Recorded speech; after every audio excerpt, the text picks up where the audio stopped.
Unapologetically Woman. We're celebrating phenomenal women all across Kentucky who make no apologies for their perspectives or the impacts that they are making in the community. Today we're celebrating Ashley Oliver Thomas. Ashley is a wife, a civil rights attorney, an activist, a poet, a content creator, a registered yoga instructor, and corporate DEI director at Staffmark Group. Unapologetically Woman, Ashley Oliver Thomas, that's you. Congratulations. Thank you. That's so nice, Sharon. Thank you for having me. So Thomas is something new. Yes, something new. I got married to the love of my life, Kevin Thomas, in May of 2023, so it'll be about 2 years. We had such a really great meet cute. We met on Thanksgiving Day. He actually worked with my dad. My dad invited him over, so he met me, my grandma, my auntie, my cousin, all at the same time. So it was very sweet, and opened the door to let him in. So he's been a part of our lives since then. So we've had a good time. And so was your dad trying to be a matchmaker, or did it just happen? It just happened. He wasn't. What's so weird is that my husband was looking for jobs he got 7 different acceptances. He didn't want it. Opportunity came up with the University of Kentucky with the athletics and the housing department, and then he jumped on it. So he could have been he's from Chicago, so he really could have been anywhere. So it was just meant to be that my dad invited him over and to meet the whole clan of all of the Oliver crew. So yeah, he's been around since that day. So well, but you guys have had the wedding of the century. We had a good time. It was fun. I think for me, I really wanted something like, we have a lot of big families. We're both in social organizations, something Art Deco. And Cincinnati is an important touch point for me, for my dad's side of the family. So we got married at the Cincinnati Museum. Had this beautiful rotunda and just really great Art Deco presence. So it was amazing. I love looking back at the photos, but most importantly, like, life happens. There are people who are guests who aren't there anymore, even really quickly after. So I'm glad we were able to have a space for people to have fun and have those memories. Like, those are the most important things. Well, the memories are certainly important, but the whole spectacular of it all, you guys were featured. True. Yes, yes. I got an interview from the New York Times about my perspective, particularly as a bride of color, and also working with a bridal stylist, which, again, in addition, I had a planner, but a stylist to help curate looks for me and my bridal party, like my bridesmaids and my husband as well for his groomsmen. So that was a fun surprise to be featured in that way. But I love talking about. I've talked on several bridal podcasts about my experience, especially to other Black brides. So if anybody ever has any questions about my experience or vendors, I'm so happy to answer anything. Well, and I think you probably had 1 million fresh flowers there. Yes. That was so beautiful. There were a lot of florals that people took home. But yeah, no, it was lovely. We had a really great planning team. But you're also a content creator. So how did those skills, when you were planning, how did that affect or at all? Yeah, I think for me, with the wedding, I think that's sort of the opposite. I didn't really curate any content for the wedding. My page is mostly about wellness and just the time of my life. As a bride, I feel like a lot of us are overwhelmed. So I kind of just shared kind of the behind the scenes, particularly going through a grieving process. My best friend passed away about 6 weeks before, after I got engaged.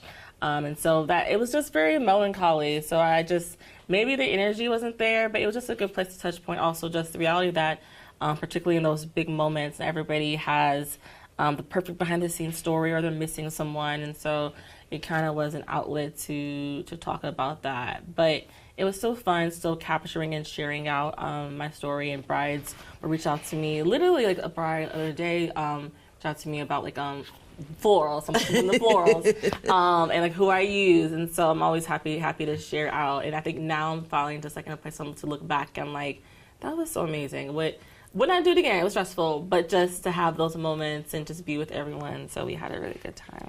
So you're a content creator. Yes, I am. For me, like my website, my platform started in 2020 during the extrajudicial murder of George Floyd in Minneapolis, where I went to law school.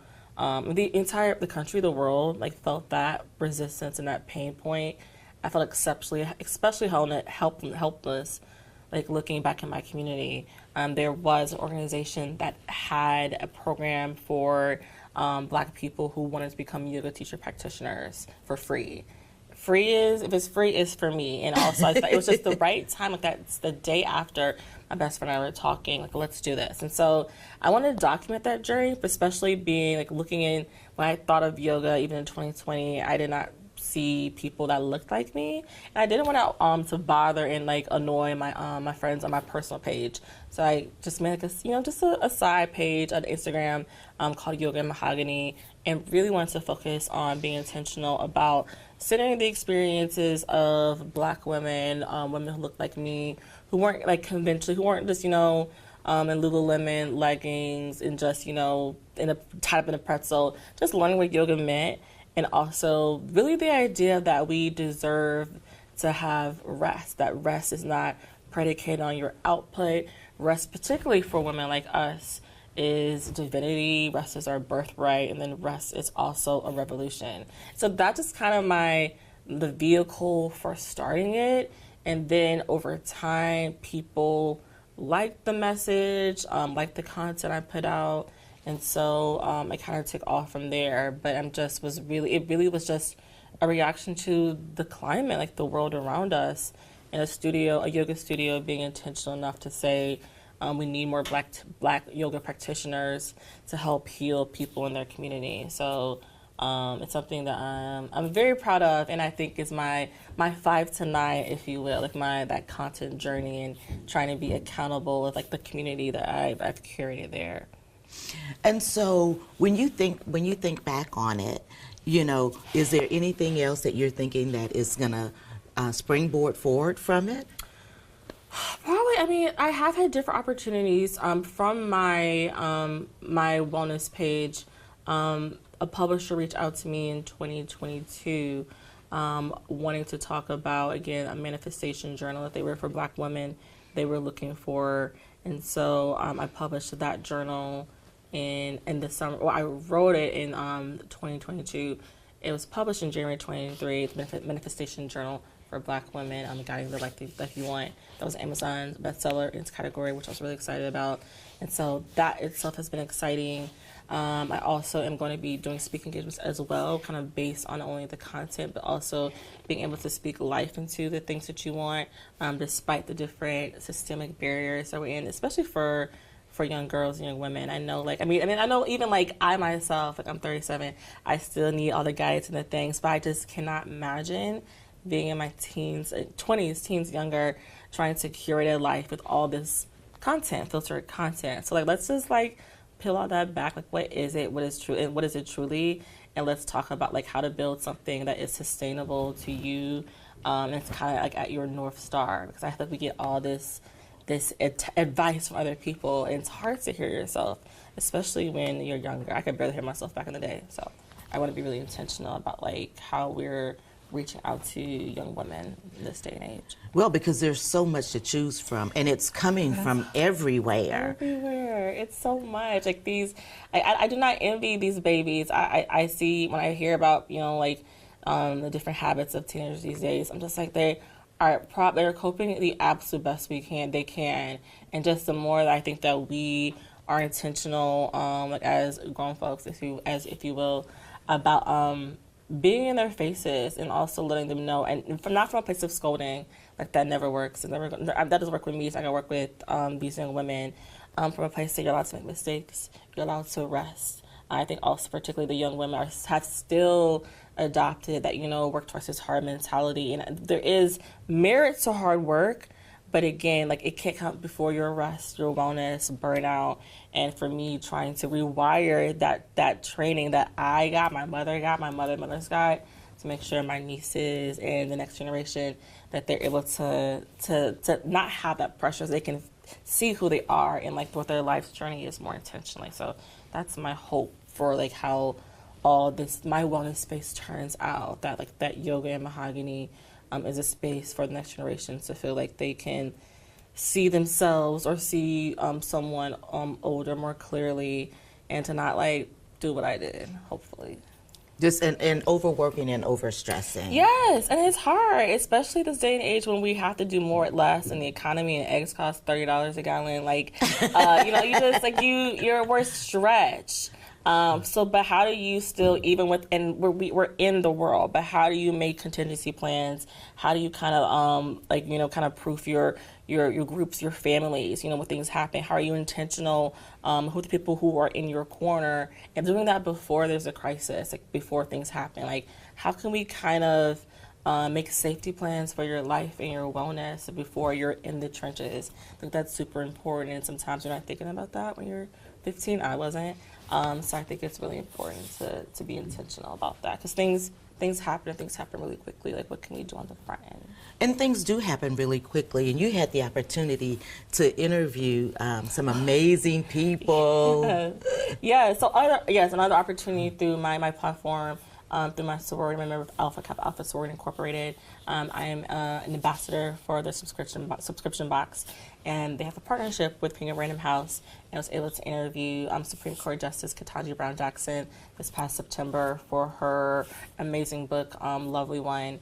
And went to New York to do that. It was such a surreal experience. I remember I'm an attorney by trade, and seeing her confirmation, and this was a couple years ago, and how, again, just baseless rumors and just ridiculous questions, and how still and affirmed she was, and she just is qualified a million times over. But to read her book and to hear her in person, it was such an amazing opportunity. Some people are just not just walking history, but they're just fountains of just good energy and good advice. And she is like one of those people who has the audacity not only to be brilliant, but like kind. Like, she got both. So it was just such a cool experience to do that. So I'm really grateful for even just, again, like, betting on myself and my platform. And I always tell people to post the content. Like, you have no idea like how it will change your life. And that's one of those areas where it's like, what am I doing here having this conversation with you? Like, how did this happen? Just believing that you deserve, like, your voice is important, and you deserve to not take up someone else's space, but like, this is your space. Like, it's for you, and you can, whatever that means, you can fill it up as much as you want.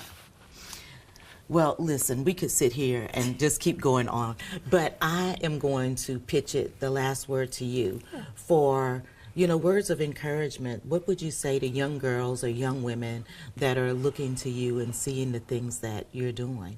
I think for me, something that my auntie would tell me is that, particularly when I'm feeling overwhelmed or stressed, I'm in like a corner, or like I feel like I'm kind of backed in the corner, to give myself grace, to make sure I set a strong pace, and also to make sure that I'm being intentional about how I treat myself. So giving myself the grace to make mistakes. That, again, it's not gonna be perfect, especially you're growing, you're making decisions, you're getting new information. Always, if you have information, never be scared to pivot, never be afraid of that. But also set intentional pace, and to not let your doubts or anxiety or like people in your ear or what you saw on TikTok, like your pace, having your blinders on, is really intentional. But then also kind of give yourself the space to kind of separate if you need to. So there are going to be some times in your life where you're going to walk alone. Like, there will be people who will cheer you on behind the scenes, and you have the people in your corner, but it's your walk and your journey. Sometimes you're going to have to separate to see whatever the opportunity is, even if that's through fasting, if that's through, mentorship, if that's just through really just betting on yourself. So, like, again, giving yourself the grace, keeping a steady pace, and also like the space to kind of see who you are and who you're becoming. Those would be my advice to them. Thank you so much. Thank you for having me. This is fun. Look, and give me this hand. Give me this hand, and let's get that, because that's pretty incredible. That's beautiful. He did. He did a good job. I like the Art Deco style. So. Congratulations, Thank you. Ashley. I appreciate it. You guys continue to watch as we celebrate other phenomenal women just like Ashley on Unapologetically Woman. We'll see you soon.